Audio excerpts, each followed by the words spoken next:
I could tell you in the very beginning when I started, it costs $1,050,000. Wow. Okay. Can I ask, did you need to take a loan or get additional funding? Let me tell you, honey, nobody was giving anybody any doggone loan for nothing, not for that. We're talking about in 2020, especially since I'm a Black woman.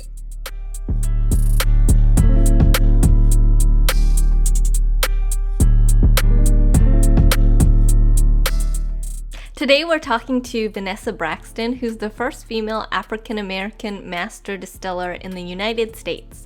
Her brand, Black Momma Vodka, offers a line of vodkas that are naturally infused with tea blends. She graduated from Pratt University in 1992 and worked as a structural engineer for 2 decades before deciding to open a distillery during her retirement. Today she's been kind enough to talk about the costs behind starting and running her distillery. Hi Vanessa, it's so nice to have you on the channel with me today. This is Vanessa Braxton. She is the Master Distiller, founder and owner of Black Momma Vodka. Is that right? Can you please tell us a little bit about your background, Vanessa? Well, thank you for having me, Brewbird. I really appreciate you asking me to do this. I had no problems just saying yes. Because it's you. Anybody else, I'm not doing it for. But I am Vanessa Braxton. I'm CEO president of, Grace Andy Braxton Distillers, which is the distillery I own, and the brand is Black Momma Vodka. One of the questions you wanted to, I'm sure your audience want to know, what does it cost? Mm-hmm. What does it cost to do this? Now today, it's easier to have a brand. It's much easier in the U.S. to have a brand because you can contact a distillery like me now. I do contract manufacturing for smaller brands. I bottle for other brands. I blend for other brands. I got to keep my lights on. Mm-hmm. It's still a business. Mm-hmm. So one of the things is getting the TTB to... Sorry, what does the TTB stand for? Oh, Tobacco Trade and Bureau. It's highly regulated because the government want their tax money no matter what. Before a bottle leaves this place, we have to do, before anything, we have to do a monthly storage and operational and processing form every month. Mm-hmm.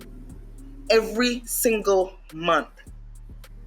Is that just to say what's coming in, what's coming out alcohol-wise?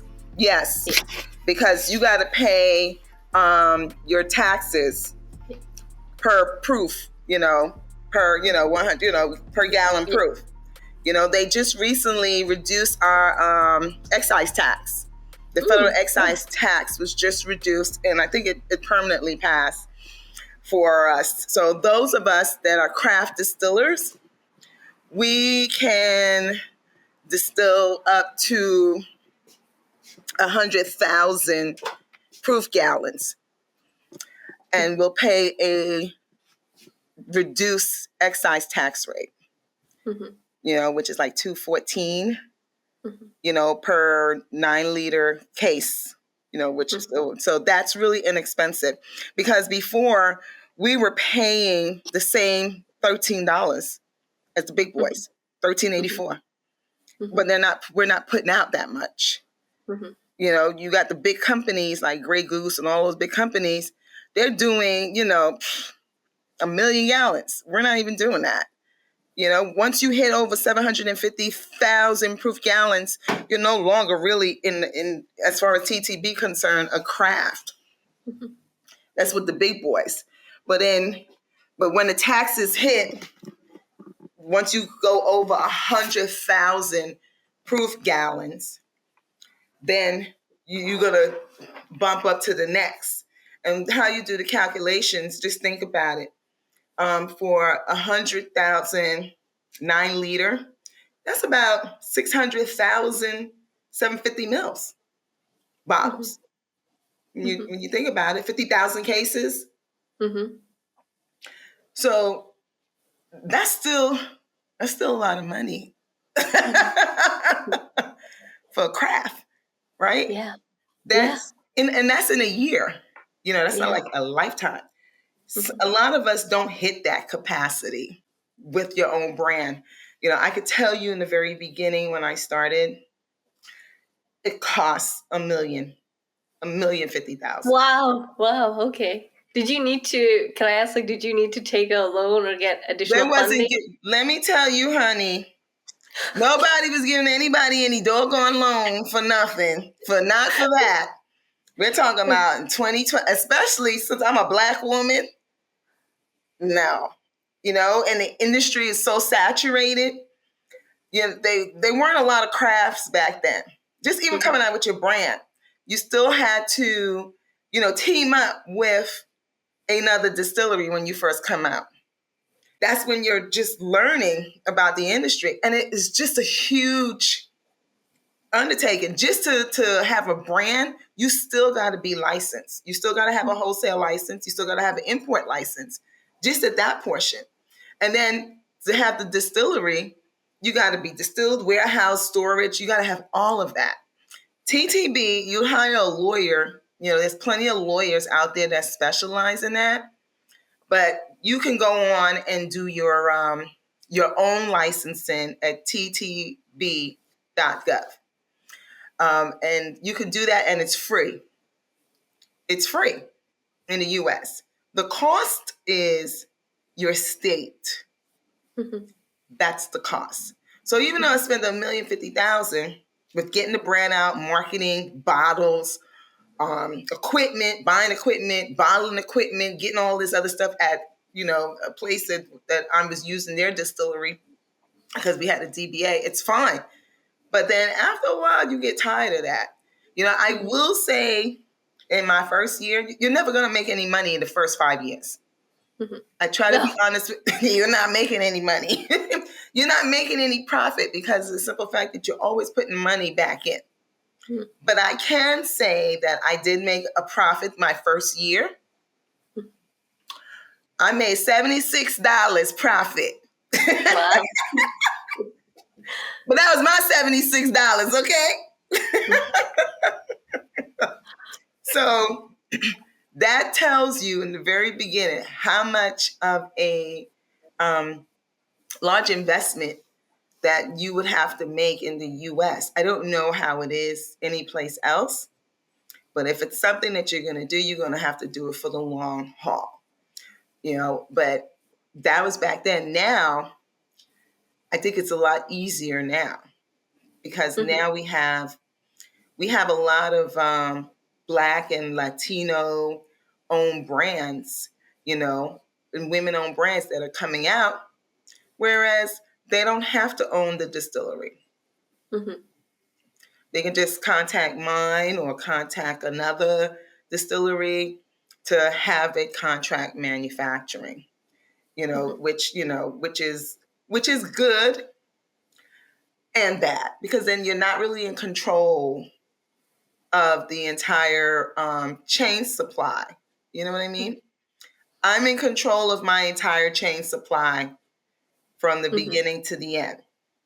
And that was always important to me. So that way I can teach that and give that to my children, down to the building and, doing everything else.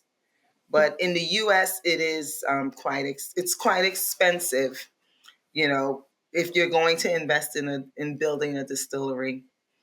And I would advise people to start out first with a brand and do contract manufacturing first, because you're going to spend a lot of money just trying to market your brand, in the U.S., and let alone to, going outside of the U.S. Okay. Wait, so just going back, you said, I think you mentioned it was $1,050,000 that you spent on the startup costs. Is that right? That's absolutely right. Got the receipts. Okay. And I didn't take out a loan. Okay. Not no bank loan. I don't know. It was my retirement. Well, that was your retirement money. I think a lot of people do. They start distillery in retirement, though. I've met a lot of people that did that. Yeah. It was my 401k. And I was, at the time, like I'm 52 now. I'll be 53. Jesus Christ.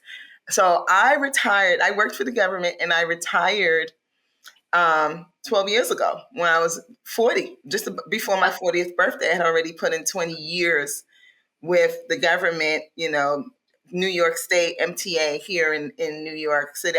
But when I retired and left, I'm like 40, my mother-in-law was living with us at our house and my husband was still working. The kids were just getting into high school at the time. And I really wanted to be close to home. And then when we moved, I said, I'm going to start this liquor company. And my husband was like, what?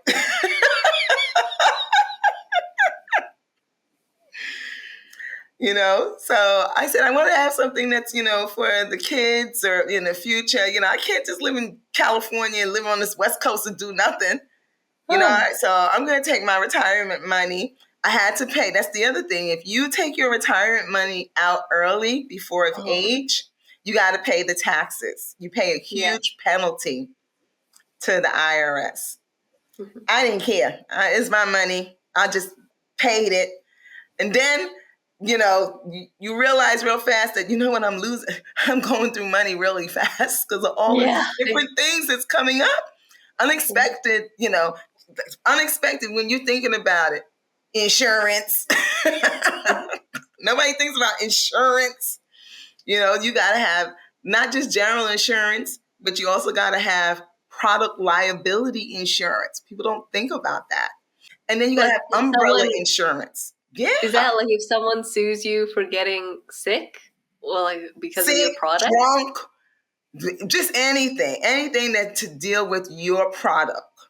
Okay. So, and then just the general liability insurance is for the business. And then you need your product liability insurance so that way you can put it in stores. Because if you don't have that, you can't put it into the supermarkets or the stores. Okay. And then you got to have umbrella insurance just in case someone, tries to sue you personally. Girl, this insurance industry is just like bleeding money, and then you have bottles and all these other things. So, as I was coming down the line, I tapped my husband. I said, that's the beauty of being married too. Honey, I need to use your 401k. Oh my God. So my husband, in order to keep our marriage married happily, I gave my presentation. I said, listen, my biggest presentation was, it's for the kids. That's all you got to say. We're leaving a legacy for the children. This is for children. He's like, the kids are not even of age yet. I don't care. I'm building it for them. Okay. So my husband took out a loan on his 401k. God bless him. He's like, as long as you stay happy, but you know what? He knows. He's like, okay, I don't know how long I'm going to have to work. So he's still working. Yes. But you know what? It's a happy medium now because of the simple fact that I was able to grow slowly, definitely slowly, because it's frightening, when you're spending that kind of money, and that's the value of what you're spending, Hands down, you're always spending money. Also, too, in the U.S., you can't even, you have to build your distillery before they even give you the license, which sucks. Oh. They've gotten better. Yeah, so you can turn around and get the equipment and you can do all of that, and they can turn around and tell you, not TTB, but the state can turn around and tell you no. I know someone that's going through that right now because I provide, consulting. Because someone will ask me what's my, I'll give them my experience depending on what state they're in to find different options of doing things. Sometimes people just jump into it, not realizing how much work it really, really takes. Yeah. And you have to I always say move slow. There's people who want to move like lightning fast because they think they're gonna be like Grey Goose or some shit, like, like immediately. Like nobody, it don't happen that way, But that's the other reason why I wanted to use my retirement, my husband's retirement, and whatever savings. Every time I got something, a refund or something from the IRS, or when I made a profit of something, because we also own real estate. So, which helps, and of course my husband's income helped. It allowed me to be with the kids while they were in high school, be there for them, travel, do things, have the brand and take my time doing things. And then about after 3 years later, 2013, because I launched this brand 2013, and I have the DBA out in Oregon, I moved back to New York because I was on the West Coast. So I moved back to New York in 2015. And then I got this place. And so I got this place. This is totally 100% mine. Would you mind like giving an actual more like a succinct breakdown of that 1,050,000? Like roughly where did all that money go to? I could tell you for 2012? Mm-hmm. I can tell you back then, marketing, I would say, is about 35%. Oh, wow. Yeah. I did advertising on television, and there's advertising laws. Yeah, I did advertising with Time Warner on the cable, just getting the brand out, sponsorships. That stuff becomes expensive. Bottles, ingredients, this stuff don't just, you're talking about tea, sugar, your mash, the ingredients that costs money. Labor, salespeople, your salespeople, because they're gonna make off of that probably another 25%. So your largest cost is going to be your marketing and advertising. Because I'm gonna say it's gonna take more than a third of whatever you put in. And even today, now that you have the internet, it costs even more money from the way I've seen it. Yeah, because now you have TV, you got TV, radio, and now you have social media. Yeah. That wasn't a play back then. Back then, you had to pay, you figured $1 million, $350,000 to $400,000 is going, especially when you're trying to do a campaign, not just in one market. You're trying to do it in like 5 markets or 6 markets, and that's the bad thing to do, because you're going to go through a burn rate. Your advertising and marketing is going to take up 35% of your initial costs. Now, you didn't ask about the continuous costs, because this is 9 years later. Just think in terms of now what the average cost is to set up a distillery. Yeah. That equipment, let's say you want to go in, you're going to need at least $2 million. Okay. In the US. Okay. I don't know why, but it just seems like every distillery that I talk to now that's trying to set up is costing them like $2 million. Let me just give you a cost. Let's say you wanted to open up, let's just say you wanted to have a wholesale license in New York. Because remember, TTB is free. It's $27,000 just to get the license in New York. Wow. Yeah. That's a bit. Right. But if you go to Maryland, their wholesale license is $1,000. Oh, yeah. Big difference. Yeah. But the other thing is even having a distillery in New York for your license could be rectifying Depends on your capacity of how much you're going to do. But if you have a full blend where you end up doing over 750,000 proof gallons, and that's a big facilities, it costs $54,000 to get the distiller's license just in New York State. You're going to have a distiller's license. Look at what your state charge. The other thing is, if you have a distiller's license in your state, and say I'm in New York, now I get to sell direct in New York State. You know what I mean? Like the bars and the stores can buy directly from me, from the distillery. Yeah. I don't have to have a wholesaler. I don't have to have Southern wines. You eliminate that 25%, markup. So you're able, if they do business with you directly, each store, then that's good. You know what I mean? But also as a distillery in New York, with wine and even with spirits, you can get an out-of-state distiller's license or an out-of-state, a non-resident license, let's say in Maryland. And that costs like $200 for the non-residents, or you can get a outside distiller's license for $100. And then you get to ship directly to consumers in Maryland. But if you want to be in key markets, Texas, Florida, New York, you're in New York, Connecticut, Jersey.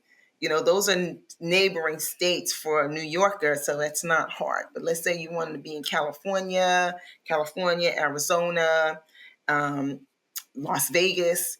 You can get an out-of-state, they call it a non-resident or out-of-state distiller's license. You're not distilling there, but you can get the license there.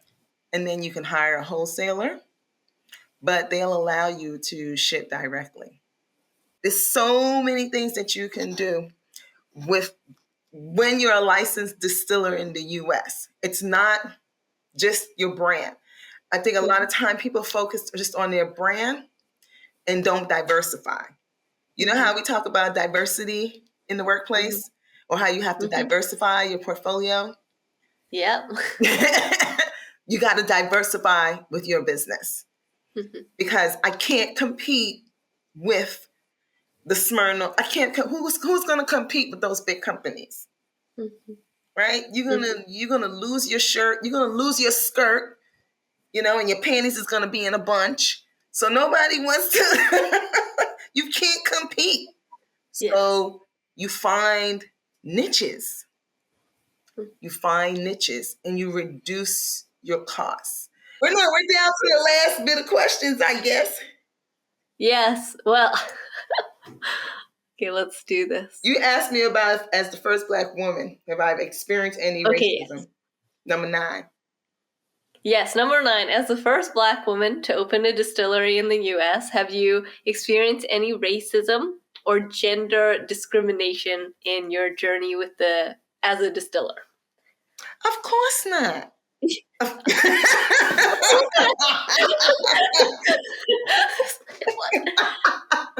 Of course not. The U.S. don't discriminate. Honey, hell yeah. But you know what? The liquor industry is very different. I will say, in the U.S. liquor industry is a white male dominated industry. Yes. But you gotta bust your ass in order for them to respect you. Seriously. I know when I first came out, I went to we have a conference called the Bar and Nightclub Show in Las Vegas, which is really, really nice. And I remember, you're all excited and bubbly about what your brand is and, introducing, and then you see all the other brands there. And I remember this gentleman asked me in a condescending way, he asked me, where the heck did I get the money to have my own brand and to make a liquor? He don't know me from Adam. And it was a white male. Just straight up. I guess he might have been drunk. But it was an industry professional, because this event is only for industry professionals. Where the heck did you get the money to have your own liquor and have your own brand? I said, the same goddamn place you got yours. Working. How you gonna ask me that question? But it was just like, it just naturally rolled out of his tongue. Like, I'm not worthy to have this. So like, when, like what? Dude, I'm a retired engineer. Structural. We don't, when you can calculate the moment of inertia, then you and I can talk. But don't ever ask me that type of question. But I kind of felt insulted when he said that. But I checked his ass right away. Because you're going to realize that you can't judge a book by its cover, and you shouldn't. Whether you're a woman, whether you're black, whether you're whatever you are, purple, how dare you judge me, and how dare you judge my economic status based upon, what society says or may say, or what you think. You don't know me from Adam. But I told him the same deal. The same way you got your money, the same way I got mine. I didn't have to steal it. I worked for it. Thank you for your time today. I'm actually going to stop the recording now, but you have to stay with me. I am. And then you're going to edit all this, right? Or you're going to just keep it that way? This is exciting. No, you're going to have a ton of people hitting you up on this. So, yeah, I think I'm going to try to make it, because I feel like it was a good conversation, but we went all over the place. No, so I need it's to good. That's what people like. It's genuine. If people are seeing the genuine side of it, it's captivating.